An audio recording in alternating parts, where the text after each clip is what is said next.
Hi everyone, it's craftytinas. Today's video is part 2 of this journal. We made this journal in a previous video. It is the half-page blank calendar with the half-page graphs. So the first video showed you how to make the actual notebook using the We Are Memory Keepers cinch to punch the holes, bind the wire, and then we used a crocodile to add the elastic to hold the notebook closed. I also showed you how to do a front cover and back cover pocket using an envelope. We did the back one together on video. And then I showed you where you can print these yourself off of my Facebook page. They're loaded in the files section. And they are called the blank half-page calendar and the half-page graph paper. Today's video is showing you how to make the sunflower on the top because it has a hidden magnet inside the flower and on the back of the button.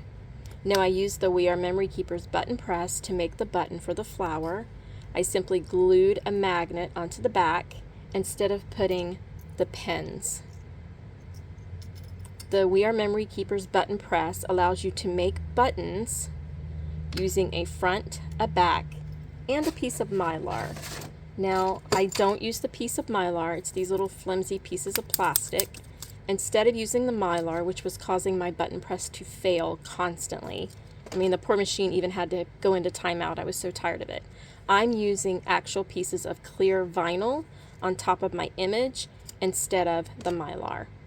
So you can make this with or without the button press. You don't need the button press to make a flower. You can even make a magnet out of anything you want, or you can purchase a magnet to put on the front of your notebook. But I'm going to show you how I used this die set. It's a stamp and die set off of Amazon, and I will put the link to make the button, the flower, the leaves.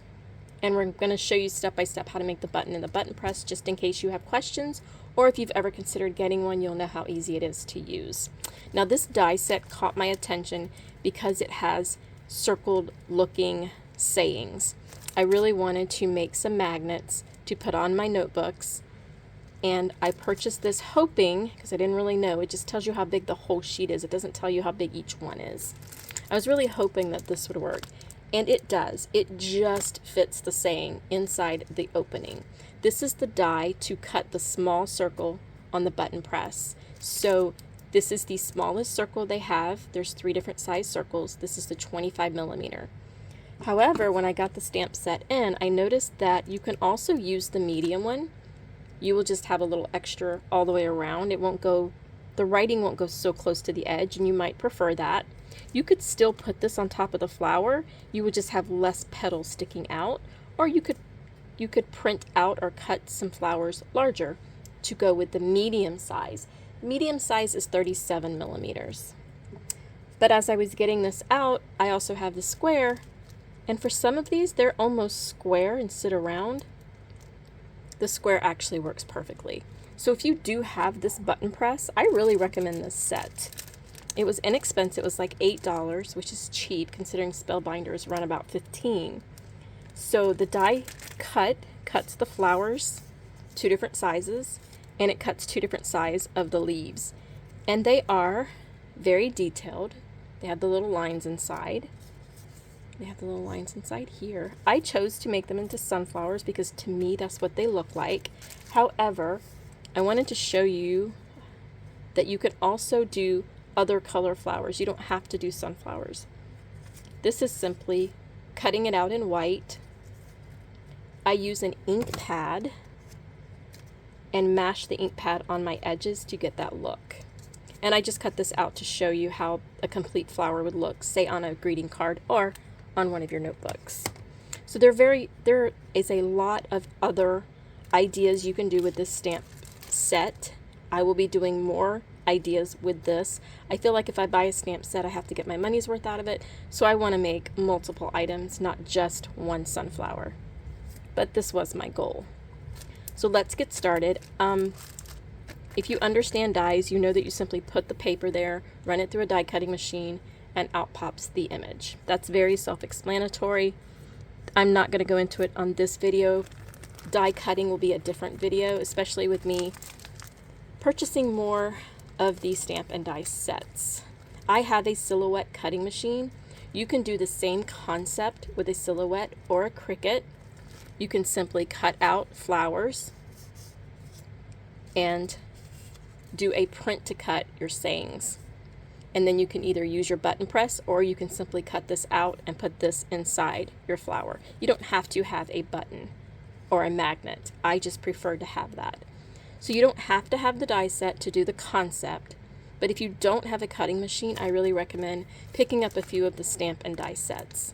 Make sure that you can use them more than once. Make sure it's not something you're only going to use once, because you're not going to want to just hang on to multiples that you can only use one time. So let me show you how to actually make the button, and then we will go over how to layer this flower so that the inside of the flower, there's a hidden magnet. And it's very strong because it's magnet to magnet. I have liberated these from my husband's side of the craft room. I used these for my puffy stickers. If you've seen those, you guys see this, right? If you've seen my puffy stickers, you'll know that this is the same size magnet I used to go inside my puffy stickers to make them magnets. They are strong. They also are, and I don't know how to describe this, they click together really well on one side and sometimes not so much on the other. So when you're making this, you want to make sure that the two sides you're going to have together are going to go together and not try to repel each other. They are super strong when they're around each other. So let's make the button, and then I'm going to show you how to layer it. I really want to make more and more journal covers with decorative items, and the button press is a way to do that. The first thing we have to do is we have to stamp our image. We simply use one of the stamps. And I'll show you guys really quick how easy this is. I'm going to take this one. You're going to place it on an acrylic block. There's a side that is totally flat and smooth, and then there's a side that's raised. The smooth side goes against your acrylic block, and then you can see the writing perfectly well through the block. I'm going to take a piece of cardstock is my preference. I don't like to use paper with stuff like this. I want to use cardstock. I like to ink my stamp, not stamp my stamp. This means I can put the pressure, and I used to like really pound on these things. You don't need a lot of pressure. You just need to work the entire stamp and make sure that the whole thing is covered, but you don't need to mash the ink inside those little grooves. And then you stamp. Does not always come out right, does not come out perfect. I'm reaching over this, so I did not press down properly. I have recently also discovered a stamp, a stamp maker. If you have this thing, which is the We Are Memory Keepers all-in-one, the works, it has a stamp press, that's the word I'm looking for, on top. I really recommend it for this. However, I didn't have it set up and ready, so we're just going to go with the stamp. You don't need that fancy thing, you just need an acrylic block and a stamp pad. Make sure you wash off your acrylic block and your stamp with a baby wipe or some soapy water and dry it. They will stain your stamp, so especially if you're using colors, please make sure you wash them. So we need to cut out this image. The image only needs to be as big as this die cut that comes with it comes with the actual button that you're going to press. You can get this with all three of the circle cutouts and button presses, or you can buy this separately. It comes with just the medium circle, and then you buy all of these separately. I have other videos on the button press. If you're interested, make sure you watch a few to see if that's what you're really interested in.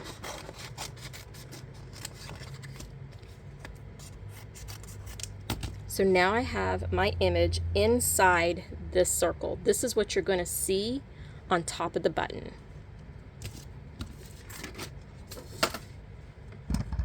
very hard to show you this because I can't lean it at the same time as using it. Maybe we'll just bring you down here. I'm going to put this die in. My cutting plates are already in the machine. And then I'm going to press down. Now when I take this out, I do not do anything until I've made sure that it's cut all the way around, in case I need to put it back in there and press it again. For the little ones, I don't usually have to do that. For the largest circle, I do have to do that. So now here is the image that's going to go on my button. The next thing I do, which is not a step that's included with the We Are Memory Keepers button press, is I'm going to add clear vinyl to my actual image that I'm going to put on a button. Their recommendation are these little clear pieces of plastic.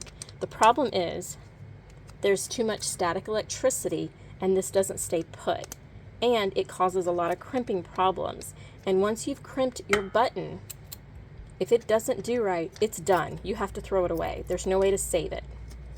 I was having way too many failures and getting way too frustrated. That's when I discovered the clear vinyl. Now guys, I have made an error. As usual in my videos, I don't edit or go back. So we are simply going to pretend I have not punched this yet, that I have it just a piece of paper and I've stamped it. Then you add your clear vinyl or your holographic. In this case, it's the holographic. Once you put the vinyl down, then you want to punch it out, because there was no way I was going to line up a circle cut out of clear vinyl perfectly onto this, and it would have to be perfect in order to actually seal properly. So now my vinyl is already on my image and I'm going to punch this out. I make these mistakes just for you guys so that you can learn from my errors. Again, I make sure that it is totally cut before I move this. Now I have it ready to go to make my button. I don't like pin back buttons. I like magnets, so I remove the pin at this stage. And then I'm going to need a cover. We're going to remove these pads. These are your cutting pads and they come with the machine. You also need these if you're going to make puffy stickers and shakers. And if you don't know what that is, please go check out a few of my videos. They're some of my favorite things to make. I'm going to put in the base, and it does have the word base on it. And I'm going to put in my top, and it has the word top. And it has these little grooves. This is a magnet holding it in, but you see that it slides, and this one slides.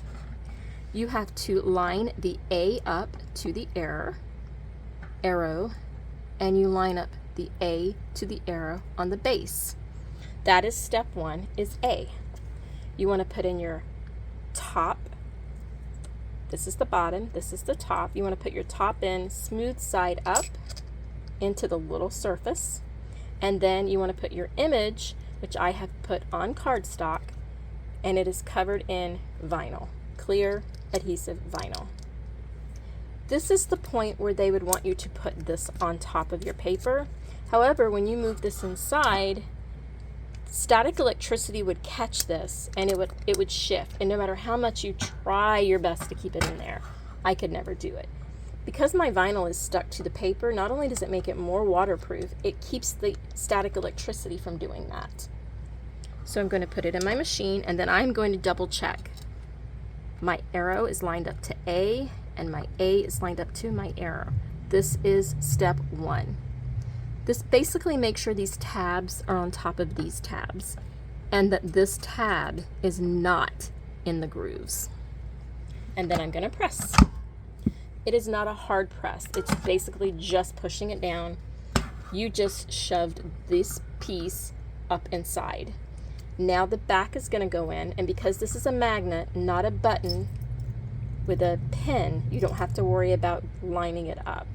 The rough side goes up. Now I'm going to put it back in, and I'm going to turn my top to B, and I'm going to turn my base to B. My arrow gets lined up to B, and my B gets lined up to the arrow. This one you want to press down firm just to make sure it catches everything. Then you hold your breath and you open it up. I'm just kidding. That's the way I used to do before I did the vinyl. Look at that, guys. There's nothing wrong with this button. It is perfectly sealed all the way around and not a failure like this one. This was almost every time with the Mylar. This is every time with the clear or the holographic vinyl. So now I have a button ready to go on my sunflower. This is a great machine now that I have figured out the trick to getting it done. There's going to be more videos. I know I have quite a few videos on the puffy stickers and the shakers. There's going to be more videos on the buttons, but not just videos on the buttons, videos on what to do with the buttons, because you can only make so many of these unless you're handing them out or giving them away. So now we need the flower. And this die set comes with two different sizes. It comes with a small and a large. And what I've done is I've cut out two different colors of this gold. One's pale, one's brighter. Because then when you layer it, and you guys probably can't tell, it looks more realistic when you layer it if they're not exactly the same. Because in nature, every petal is not exactly the same color. Put this to the side. We have our leaves. So now for the trick. This is the bottom layer, and then you have the next layer of flower. I want to put a magnet inside these two layers. If I glued this on, it's just going to leave a raised surface in the center. But these magnets are the same thickness as my little 1/4 inch squares. So by holding this in the center, if I put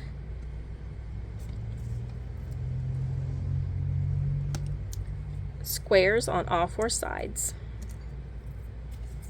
those little tabbies wanted to come off anyway, so let's just take them off. Then my magnet is held inside by these little squares.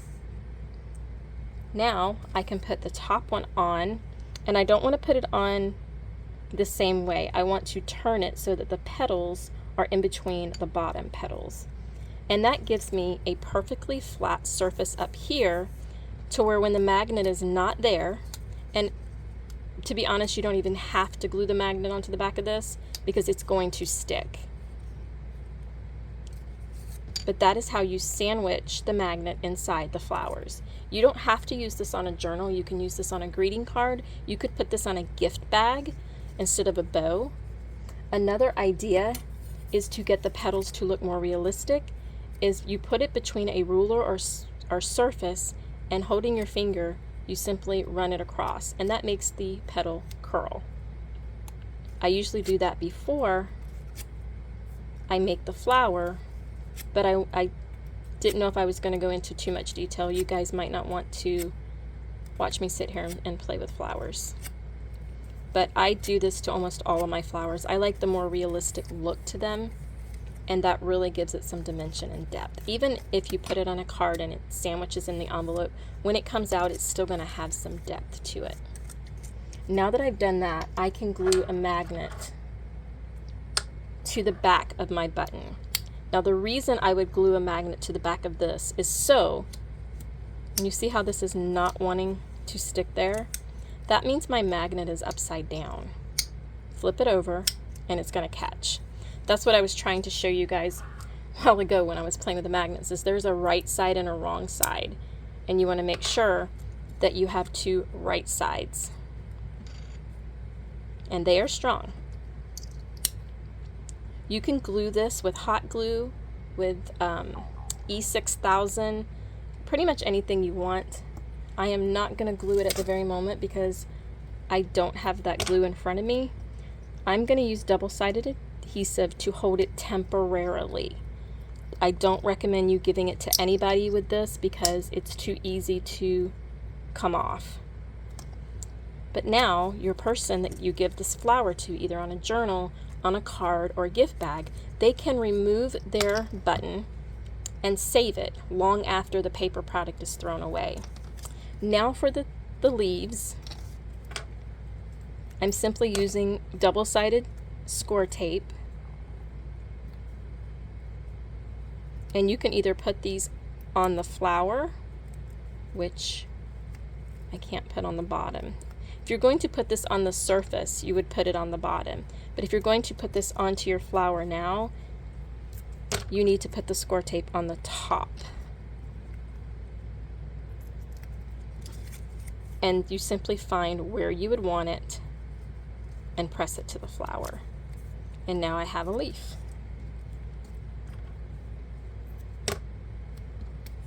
And you do the same thing with as many leaves or as few leaves as you want. I like when there's uneven amounts of items. Like 2 to me kind of looked weird, so I added a 3rd.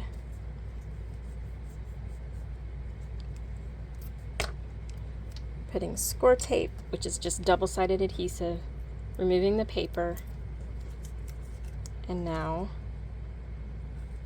I can press that anywhere I want. Now I have a pretty flower.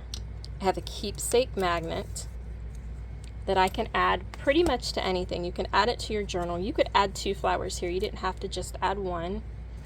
You could even add 3 flowers to give it a more full look. You could do this for a grandparent and use names or photos of the grandkids to put on the outside of the album. There's so many options you can use. I can't even tell you how many. But this is how you make the flower with the magnet inside for the journal that I showed you on this video. In order to attach this to your journal, you simply use double-sided score tape. You could use any kind of really good glue like E6000 or something that's going to hold this onto your journal. For this one, I simply used score tape, I believe, and added it to the journal. And there you have it. This journal was made with a blank calendar. I will make sure I put the link in the comments so that you can go back and see how this journal is made and where to get these pages to print. This was made so you could use a stamp kit to add the numbers, the days, and the month. It also included graph paper for drawing and writing, and 2 pockets, both front and back. And that is our journal, guys. This is part 2. I will make sure I go back to both videos and link them together so you will know exactly what they go to. Now keep in mind, you don't have to use the sunflower. You can use any color flower. You can do white and color the edges of the petals, or you could do pink, blue, yellow, anything you want for the petals themselves. You can mix and match colors, adding a pink and a blue on top of each other, or a pink and a yellow on top of each other. You can add a cardstock circle. You can add the circle it recommends, or you can add the circle it recommends and stamp your saying. Everything that you see here, I'm going to put links for in the comments. Everything came from Amazon, both the stamp set, the button press, the cinch, the score tape. Everything comes from Amazon or any craft store. So let me know in the comments what you think. Make sure that you check out the button press if you don't already own one. If you own a button press and don't own a cinch, make sure you check out the cinch. There's lots of opportunities to combine 2 of these tools together to make projects such as this. So there you have it, and that's all we have for this video. Make sure you check out my next video, and as always, happy crafting!